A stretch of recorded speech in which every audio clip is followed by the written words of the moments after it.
bit of a short week, obviously, with the game being on a Friday, and I thought their preparation and focus was outstanding, and another great team win. Certainly we played well defensively. I was just told it was the first conference shutout by our program since 1989, so that's a credit to our defensive young men, and certainly Coach Gibbs and Coach Logo, Coach Hargraves, and Coach Spavatar, our defensive staff. Offensively, we made some plays. I thought I don't know if I'd say we established the run, but we were better today running the football, and got some big plays out of our run game. Specifically, I think the touchdown by Ryan Jackson after we'd been backed up after a couple of penalties, and we made some plays down the field as well. You look at a young man like Greg Ward, and a few weeks ago he didn't play against Central Florida. He's played quarterback.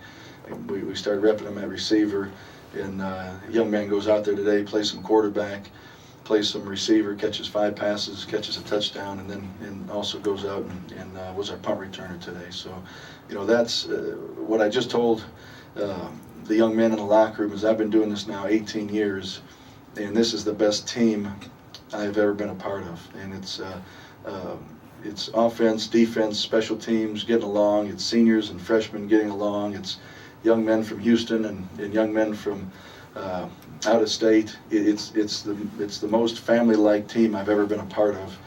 And I've said this before, talking about our leadership from within, but when you've got that, and the egos are down, and everybody's doing their job for the common cause, you got a chance to have a fun season. And again, I think we'll look back at some enjoyable games. Some we've won, some we didn't. And again, I'm really proud of our student athletes. Really the work, the focus they put in over the course of this regular season, and I thought they did a nice job with the transition from Conference USA to the American Athletic Conference. Tony, they only had one trip inside your 20, and that was at the end of the game. Other than that, Zach had the interception in the end zone. Can you just talk about what the defense did right there, just to not really give them much to work with? Well, it's what the defense did today, in my opinion, and I can certainly speak for our coaching staff, is what they've done to me in the other 11 opportunities. I mean, I just had a couple coaches for SMU come over and say, "Man, you guys play hard," and that you expect that a little bit. I think fans would expect that, but quite often you'll put on video or you'll watch games televised. You'll say, "Well, this team plays harder than that team for whatever reason," and I think that's been a common theme for our entire team this season. I think specifically defensively, our guys have been flying around. They've taken a lot of pride in playing good defense. Again, the turnovers, that's kind of become a habit, second nature for our young men, and again, something they're taking pride in. I think the tackling this year has been outstanding. So I think it's a combination of a number of things, so there was no different. We didn't prepare differently this week than we had the other 11 opportunities defensively. Everything I just mentioned is what I've seen the whole season from our defense, and again, you get a result of a shutout today with that kind of effort. Tony, could you touch on going into the wait for the bowl, see where you're going to be, ending the regular season on the win, how important all this stuff is? Ending the regular season the way we did today, I think, is extremely important. And a couple things, and I'm just going to go off on the question you asked about the upcoming bowl and ending the season this way. But I think just looking at the grand scheme of things, the big picture, if you will, of these 12 regular season games, certainly we started fast, which is not a favorite phrase of mine, but when you look at how many games we won early, we started off, I want to say 5-0, and then went to 5-1 with the close loss to BYU, and then I believe we came back and won the next two. It might have been Rutgers and South Florida to get us to 7-1, and then we have 3 very, very close losses the last 3 weeks. So to end with the win, and not end the season with 4 consecutive losses, I think was important. Our motto each week and what we've talked about, the message we've sent to our student athletes each week is about being 1-0 at the end of every week. Again, now that the regular season's over, it's 8-4. Does sound better than 7-5. So this was an important week. Going into December, and I just mentioned this on the radio, December might be the busiest month of the year for our program, and it's exciting. We talked about it as a staff the other day. We've got the entire month of practices planned. We've got all of our recruiting planned, all of our visits. We're going to have young men coming to campus. Our student athletes start finals next week. We're going to be working the young guys, but we have our practices set. We're going to be on the road as coaches for the next 2 weeks. I'm going to be on the road on Sunday. So it's going to be a hectic time, but it's going to be a fun time for our program. It's going to be an opportunity for our program to get better. And I think the win today gives you some momentum going into whatever bowl game we are invited to. And again, so our schedule's set for December, just pending what invitation we get for the bowl game. Tony, the team hasn't exactly been noted for its defense in years past. I was just wondering to talk about the mentality that Coach Gibbs brought in here, the change of philosophy, just what he's done with this unit. Well, and talking about our defense's confidence, a couple things. And when Coach Gibbs and I met, almost a year ago, we've got very, obviously he's a defensive guy. I'm a offensive / special teams guy by trade, my background. I've coached defense when I was at Louisville, but again, my background's more offensive and special teams. But when he and I met, our philosophy was almost exactly the same, and that is to simplify. And what's interesting, I think, about Coach Gibbs, and again, I think you know me, I'm candid and honest to a fault.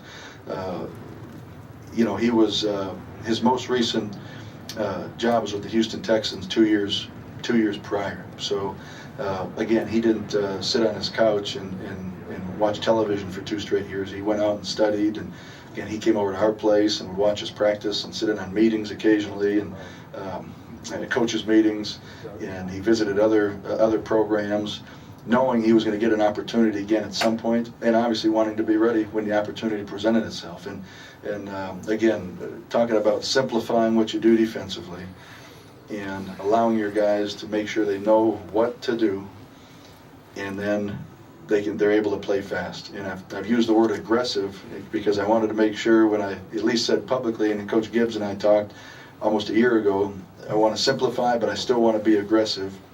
And we're both outside the box thinkers. We do some things schematically that you don't see very much right now in college football. So it's a little bit different. I think when you go over the course of the week and a team has 6 days to prepare for our offense, which is a little bit unique, especially in the American Athletic Conference, and then you put our defense on video, and you're like, wow, they're doing some things we really hadn't seen a whole lot of this year. They got some different personnel groups when you talk about our rush end, Eric Island, Tyus Bowser, Trevor Harris, that stand-up end that can rush, can drop, he can go play linebacker inside. We've got some creativity and some unique things that have posed people problems. And simplifying our defensive package allows you more time to work on tackling, to work on the fundamentals, to work on creating turnovers. And I think you've seen a great combination this season of everything I just talked about. We've simplified, we've stressed techniques and fundamentals, and the results to me have been very evident. Can you talk about your defensive line who got pressure on the quarterback and I guess kind of set up your secondary to make some plays? Well, and that's a great question. We talk about the turnovers we've created and the interceptions. Our defensive line getting to SMU's quarterback was huge. I thought, again, at times we did a nice job stopping the run, especially on early downs, getting them in 2nd and long, and obviously getting them back to throwing the football. I thought our defensive line did a good job of getting in the passing lanes to try to limit his vision. And again, it's fun. We've been playing 9 defensive linemen. Cameron Malveaux did not play today, but the other 8 guys rotated in. They were giving great effort. They had great energy, and I think as a defensive lineman, when you're playing a team that throws it as much as SMU does, you certainly look forward to that game as well. But I thought they did a nice job. Tony Greenberry, just the leg from last week. Yeah, he got a lower leg injury in the game last week against Cincinnati. I expect him to be back before the bowl game. And then you had talked about getting Greg kind of more expanded role. What you saw from him to get him in on punt? Well, for Greg Ward to be our punt returner, yeah, and you know, I go back to really a year ago at this time, not even less than a year ago at this time, going to East Texas and watching him play in a basketball game, both he and Tyus Bowser, and you know, certainly got great ball skills. And about 3-4 weeks ago after practice one day, I said, hey, just come over here. Let me see, you think you can catch a punt? And I'll try. So we got Richie Leone. If you can catch Richie Leone's punt, you can probably catch anybody's punt. So it was kind of like at receiver. After about 2 plays of receiver in practice, we were like, okay, he can play receiver. And after catching 2 or 3 punts, it was like, all right, he's a natural, you know. And I've been around. I mean, I can coach a person how to catch a punt. I could probably do an hour-long clinic on how to catch a punt. But Joseph, don't take this personally. I don't think I could ever get you to catch a punt. I'm surprised. That guy's a man. No, I've heard Bassey's told me about your shortcomings. No, it's good. He's got video to prove it. But, and Greg Ward, I just said, can you go catch a punt? Yeah, I'll try, coach. And he ran out there. Where do I stand? Just stand right here. Richie punt him a ball, and he caught 3 or 4 in a row. And I said, all right, he can catch a punt. But again, as a coach, it's unfair to a student athlete just say, all right, you're out there. So it's been something we've been working on for the last 4 weeks or so. And you know, again, wanted to make sure his confidence was there, not putting too much on his plate with quarterback, receiver, now going to all the special teams meetings and sitting in on punt return meetings. So you know, that's what we saw. And again, I said it the last couple of weeks, we got to be creative in how we get the football in his hands. And you're going to see his role continue to expand. Can you talk about him as a receiver? I know he made the tough catch in the end zone. He made a couple across the middle. Well, Greg is such a great young man, first and foremost. He's a tremendous athlete, obviously. And a lot of the